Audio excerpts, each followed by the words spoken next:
party people, all you fantabulous people out there, shaven degenerates. Tonight I'm coming at you with Stirling Soap Company Barbershop. I absolutely love Stirling's Barbershop scent. To me, it's so different than everybody else's barbershop. I don't think I've ever smelled one that's anything like it. Most of them have that barbershop smell that, like, who is it that makes it? I think it's Maggard's, the London Barbershop. Oleo, the Windy City Barbershop. Shannon's Soap Barbershop. They all have the similar scent. But this one is different.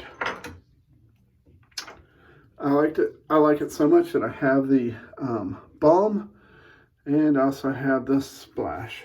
I don't know if it's like vanilla that it has in it or what it is, but something that's just so good. And then for bowl, because green Stirling, I went with my green Twin Pines brush tonight. I'm using my new, to me, on a trade, RichMan shaving brush, and this has a S2 innovator in it. Razor tonight is the Karve with the mixed metal. I have a polished stainless steel solid bar E-plate with a brass top cap and my Rod George catacomb handle. And blade in there is a new Dorco Prime, and we're fixing to get it on. Who was it who used to say, was it Michael Buffer? No, he used to say, I don't think he said, let's get it on. Who was it? I don't know. But we're fixing to get it on. To the break of dawn. Bow, bow.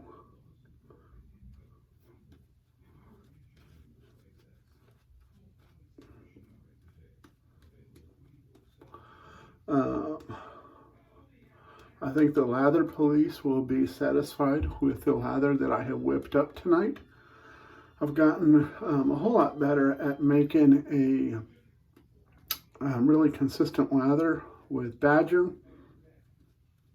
I could pretty much get the same lather with Badger as synthetics now.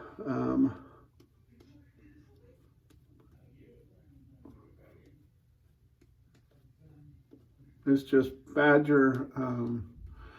Natural hair takes a little more patience,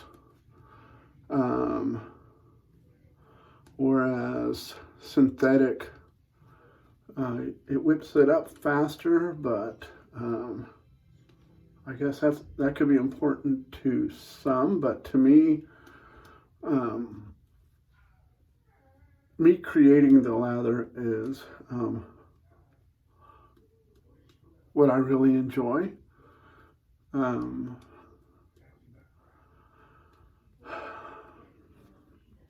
really enjoy making the lather in the bowl.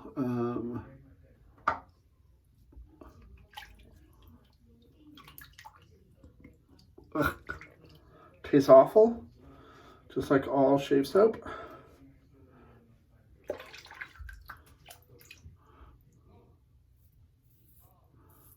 You know, this, what did I say? This is the E-plate. It's really surprising on how smooth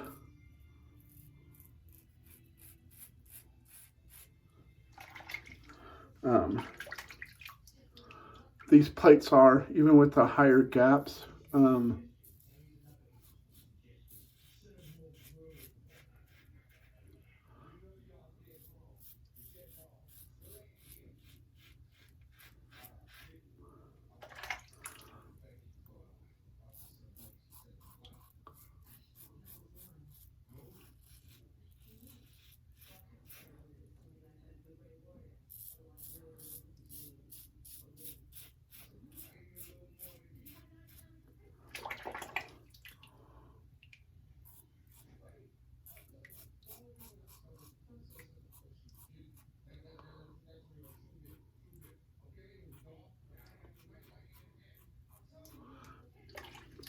When I first started wet shaving,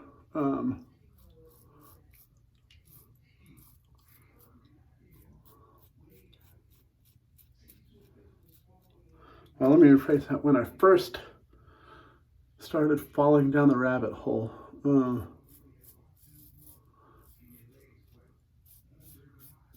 because when I first started wet shaving, I thought it was ridiculous to pay, you know, $60, $80, $100 for a razor, because I was used to the $15 price at Walmart for the plastic garbage.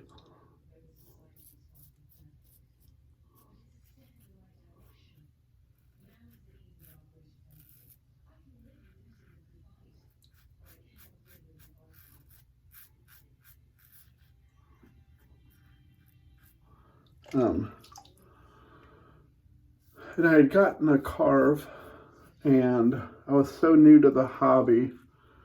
I was really in my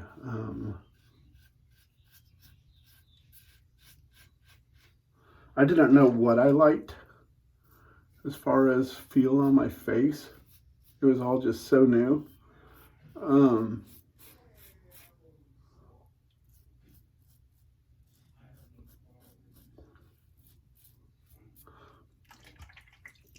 I want to say that I traded the car for a home-like start when I first started.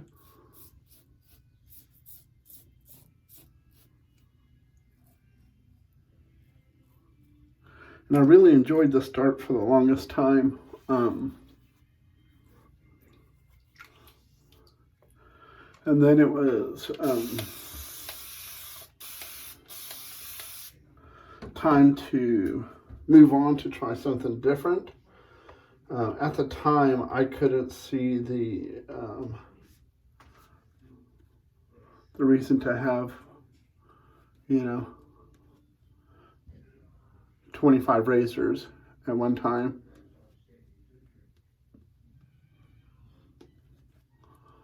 I figured one was enough. If I want something different, I'll trade it.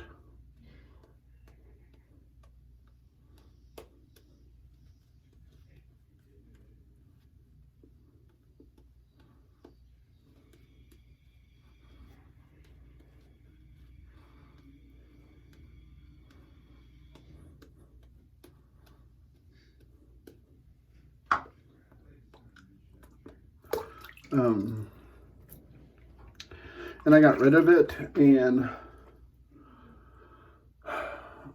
I didn't remember it being anything spectacular, but since I know now,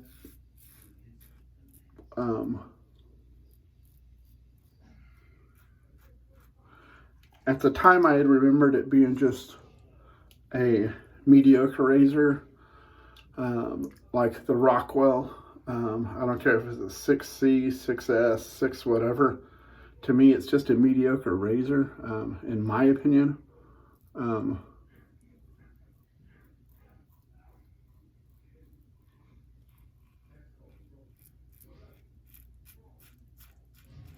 I know some people, that's like their goat razors, 6S.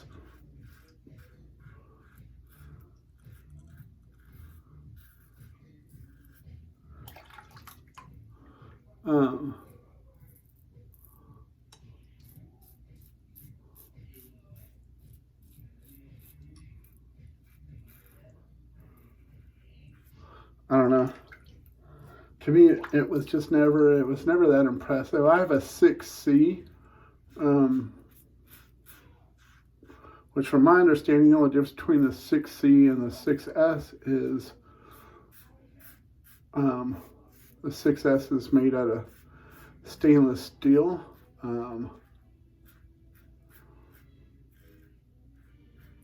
But that's it. They're all still just cast, I believe. I don't think they're CNC machined at all.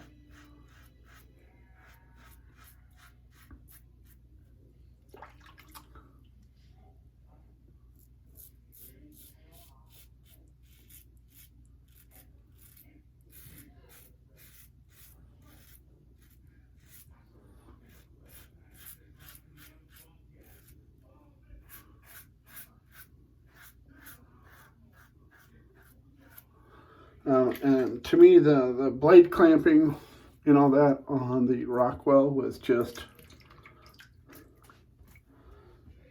average at best.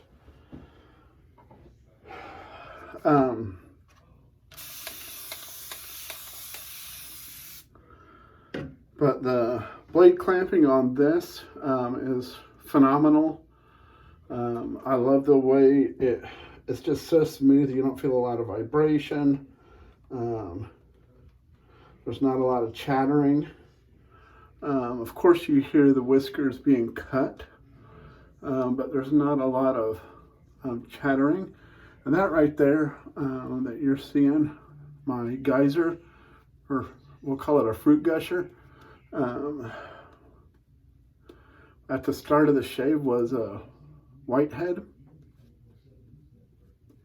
And I kind of just scratched the top off, and I guess that inflamed it. And then when this passed through the one before, one of them, as it swelled up,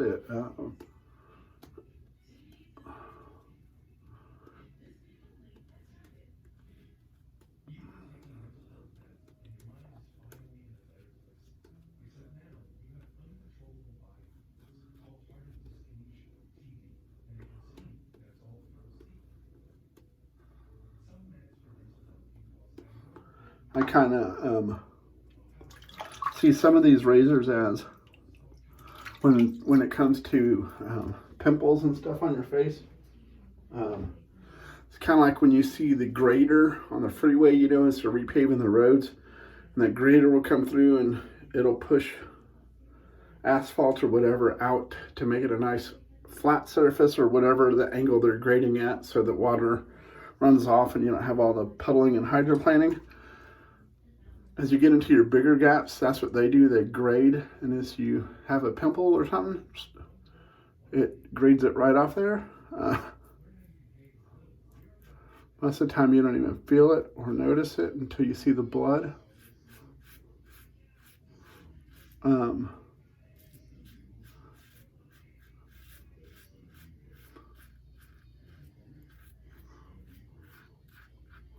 Especially with these primes.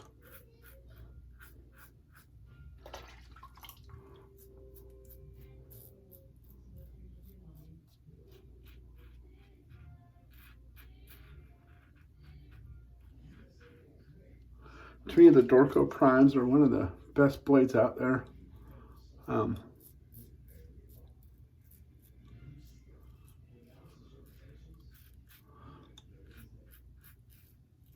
Someone asked me once how I would describe the feel of a Dorco prime.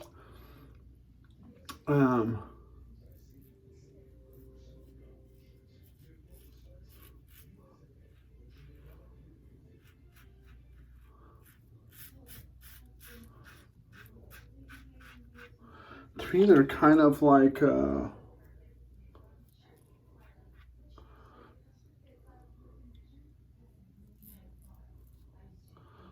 feather or nasset. On their first use, they're definitely more like a feather. In my opinion, they're super, super laser beam sharp. Still smooth. Like a nasset. To me, they're just as smooth as an nasset, if not even smoother. And like I said, they are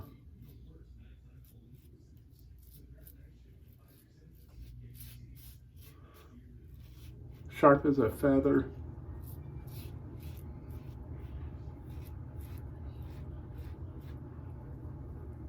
But with the price tag of a Korean blade.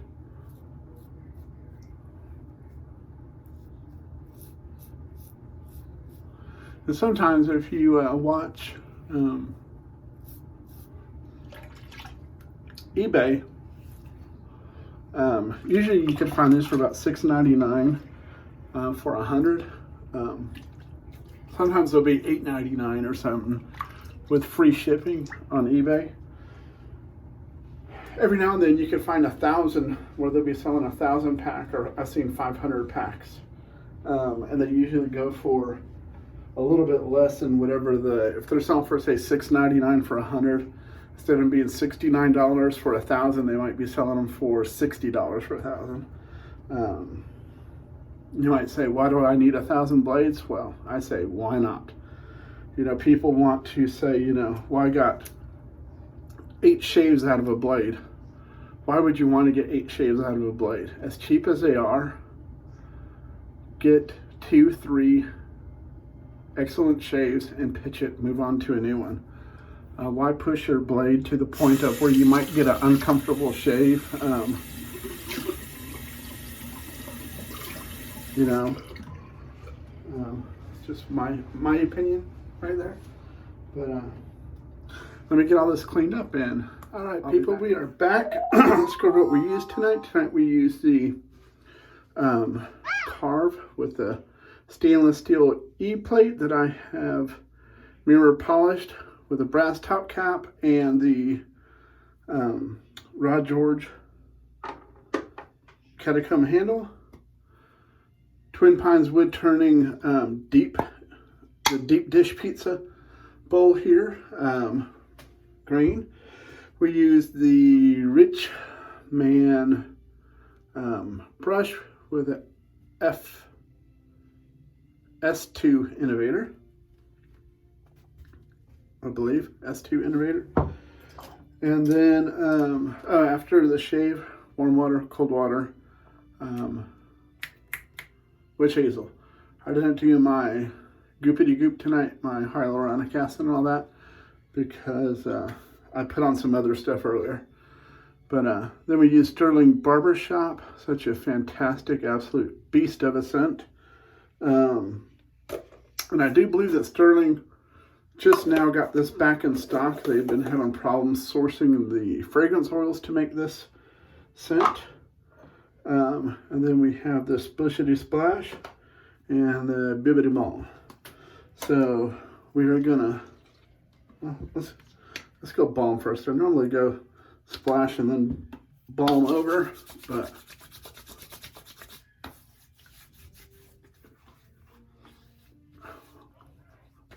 the balm,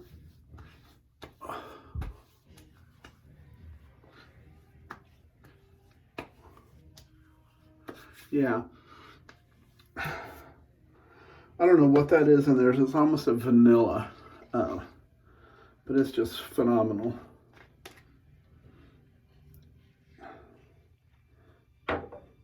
I think Stirling's Barbershop